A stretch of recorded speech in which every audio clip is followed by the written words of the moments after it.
ఒకటి మాత్రం గుర్తుంచుకో, నీకు నువ్వే బంధువు, నీకు నువ్వే శత్రువు, నువ్వెవరో తెలుసుకో. భార్య భర్త కుక్క తోక అని మాట్లాడద్దు, అనవసరం తీసే మొత్తం. నీకు నువ్వే శత్రువు, నీకు నువ్వే మిత్రుడు. నీ జీవితం బాగుపడిందంటే ఒక్కటే మాట గుర్తు పెట్టుకోవాలి. ఎవరినే అనొద్దండి. మన జీవితం బాగుపడడానికి, మన జీవితం చెడిపోవడానికి మనమే కారణం.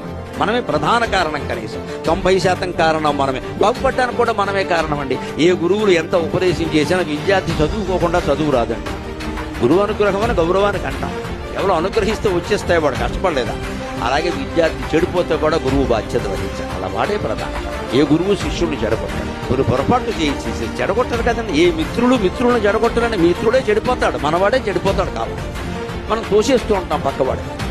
మన జీవితం బాగుపడితేనేమో మనది, చెడిపోతేనేమో వాడెవడో జరగొట్టాడు. చెడిపోవడానికైనా బాగుపడడానికైనా మనమే కాదు. దాన్ని ఒప్పుకొని తీరాలి. దీనికి నేను కారణం, దానికి కాదంటే కుదరదు. అందుకని ఎంత యాతన పెడుతున్నాడు తండ్రి కొడుకు విధించే శిక్షలా ఇవి.